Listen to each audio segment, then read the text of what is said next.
положении оказывается и большинство жителей республики.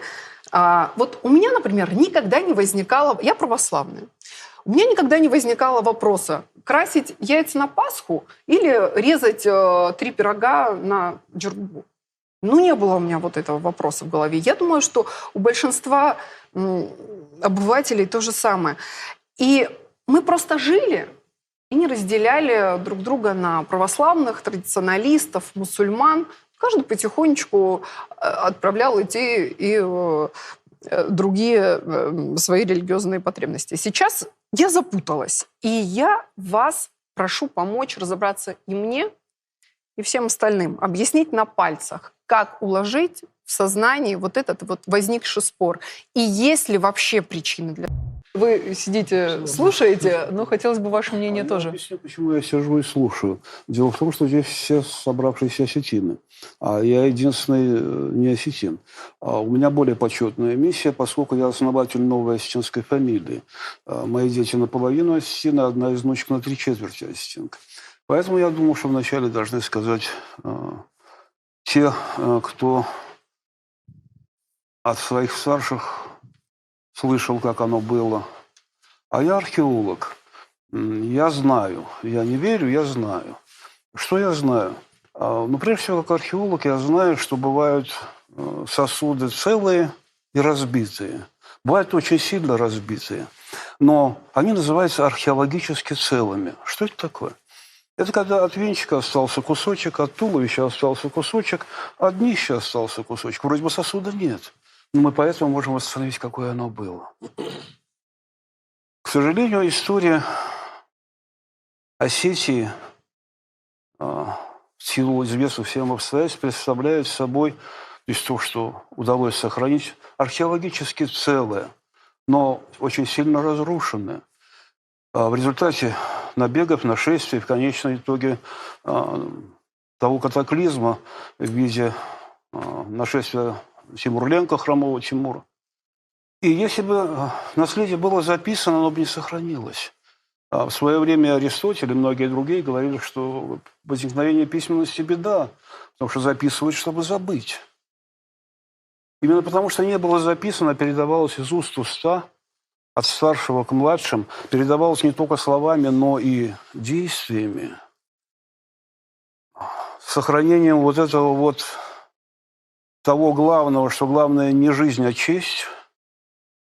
И, собственно говоря, тут коренные отличия с окружающими религиями, потому что в той религии лучше бы убили, но не оскорбили. В Осетии.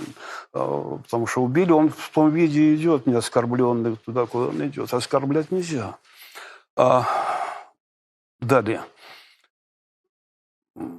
Когда говорят о была ли не... Господи, в нартовском эпосе мы видим, это есть такое понятие археологическое, стратиграфия. Это как пирог Наполеона, знаете, много-много слоев. Так вот, в нартовском эпосе мы видим слои, относящиеся к позднекаменному веку. Они очевидны. И поздние наслоения, они тоже очевидны. И очевидно то, что было, вот мы видим единобожие, причем более строгое единобожие, чем в том же христианстве. Намного более строго. И почему не сразу не могли понять христиан? Да потому что у христиан Отец, Сын и Святой Дух. Он как-то вот расстраивается. А тут и о каком язычестве может идти речь? Я, наверное, здесь еще потому, что я специалист по каменному веку, куда не пустят обратно осетин, как было сказано. Да, вот ни о каком каменном веке может идти речь. О каком язычестве? Просто, ну, видите, я постараюсь говорить просто, без научных терминов. У каждого слова есть коннотация, есть семантические ряды, то есть как оно воспринимается. Ну, вот язычество. Ну да, оно довольно древнее слово, и понятие этого язычества, оно вот когда иудеи обращали в истинную веру тех, у кого было многобожие, у кого был тотемизм, анимизм, фетишизм, магия и прочее. У осетин ничего этого нет. Есть единый Бог.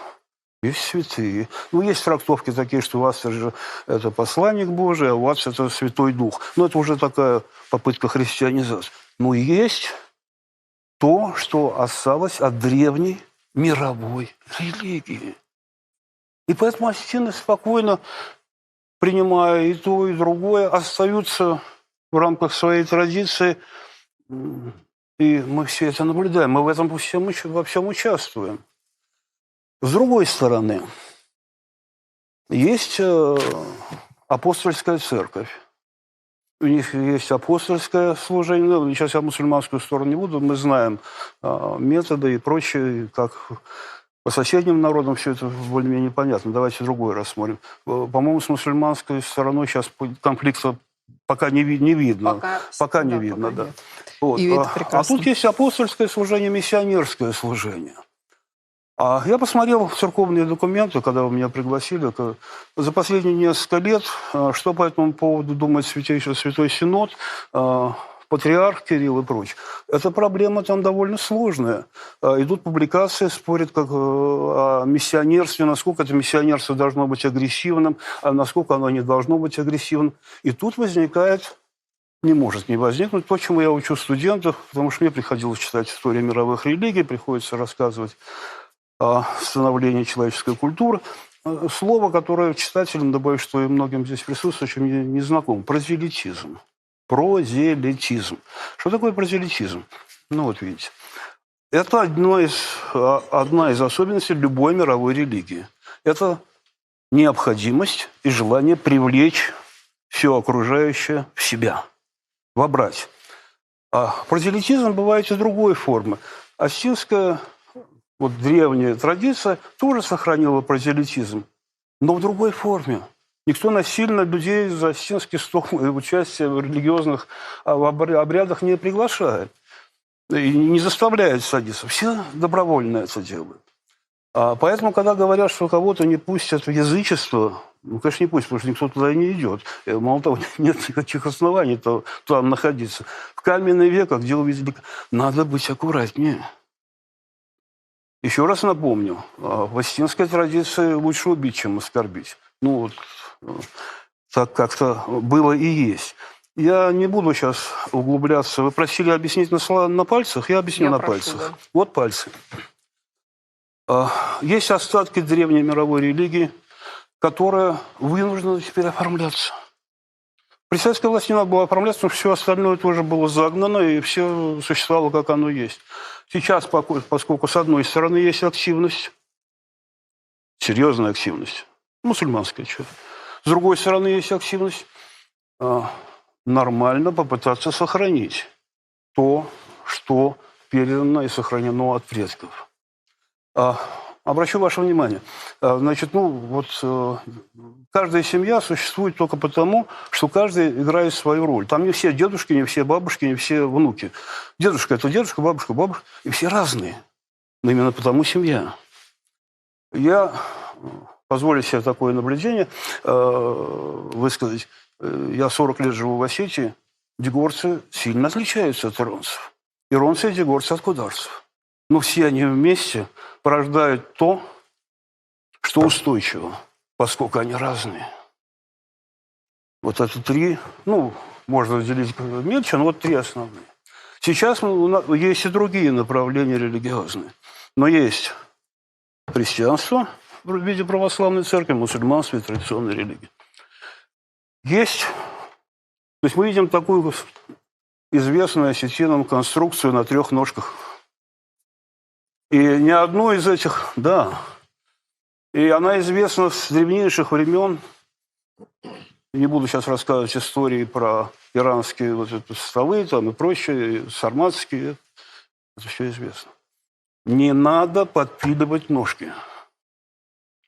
Сила общества, в котором мы с вами живем, и возможность двигаться дальше в том, что есть возможность существования всему и гармоничное существование. Вот вы говорите, древняя мировая религия, а какие-то ее отголоски сохранились ли где-то еще в мире? у каких-то народов, Естественно. и мы бы посмотрели, как они сосуществуют. Естественно. Так и взяли получилось, бы на вооружение. что имена стерлись. Принято христианские имена, но, опять же, как археолог я вам расскажу, это форма. А всегда, кроме формы, кроме морфологии, есть функция. Мы смотрим, как функционируют те или иные герои. И мы понимаем, что то имя, которое сейчас есть, ну, скажем, мы сравним жизнь святого Георгия и описание Уастерджа. Ну, это же прямо противоположные Но это же отдельный жизни. предмет для спора. Секунду. Это один не наше... святой убивает в монашеском смысле дракона, а другой прямо противоположен по поведению. Ну, вспомните Нартовский эпос. Да? Вот. Они соединяются на время и так существуют, пока никто никого не трогает. Но когда начинаются нападки, то, естественно, начинают просить, а это же разные вещи. Мы не знаем имени, но мы знаем, как другие народы называли. Я не буду сейчас говорить, как. Но я знаю это, как это было в Индии, как это было по дороге в Афганистане, как это было в Греции, и какое, возможно, было осетинское имя у некоторых святых. Мы же просили на пальцах, вот на пальцах. Не Три подпиливаем. Что это троица? Не или что? подпиливаем, да, все. Три ножки фэнга, курильница, что? Вот эти на пальцах. Три ножки фэнга, да, конечно. Я именно это имел в виду. Конечно, 1100 лет, как Алания Осетия приняла христианство. Но она его приняла именно потому, что были предшествующие тысячелетия, века, во время которых существовала система, позволившая принять одну из мировых религий. Затем другую мировую религию. То есть у народа есть подтвержденный тысячелетиями истории иммунитет. Всегда были хулиганы, но, я полагаю, всегда были методы, как с ними общаться. И это умение, я надеюсь, не утрачено. Поэтому старшие тех фамилий, молодежь которых позволяет себе зажигать на том поле, на котором потом потушить будет сложно, должны их остановить. Ну, кроме старших, вообще-то в Осетии есть и государственные структуры. Я не говорю о тех бедных людях, которые пытаются разобраться и несут от себя тяну, иногда от кого-то берут чего-то и несут дальше. Некоторые несут околесицу как знамя. Мы все это видим в сетях. Я не говорю о введении цензуры, но если кто-то откровенно хулиганит, дело вот в чем. Мы же видели, чем заканчиваются там такие ситуации, там, где этого не сделали. Мы видим, что произошло в Афганистане. Да? Мы видим, что произошло в других странах. Мы видим, что тот же Ирак, да? Что произошло с культурой, с наследием, с музеями, с памятниками. Все разворовано. Где оно? Оно где угодно, на Сотбисе, еще где-то. Все это исчезает. У нас и так исчезает. Материальная культура древности, не только материальная, а в ней и духовная, она исчезает. Нам только не хватает межрелигиозных столкновений. Есть рецепт. Этот рецепт в осетинских ритуалах, в застолье. Я 40 лет живу в Осетии. Я никогда не видел, чтобы кого-то, потому что он буддист, мусульманин или христианин, от осетинского стола отлучали. Я не видел никого, кого бы насильно... Это и есть древняя традиция, то есть участие в молениях, да, в ритуалах, посвященных единому Богу. И в этой традиции глубокая прививка от всего того, чего мы боимся. Ну и органы, которые призваны сохранять и карать, сохранять спокойствие граждан и карать за недозволенные действия, тоже дремать не должны, потому что иначе это плохо кончится. Спасибо вам, спасибо за аргументированные мнения.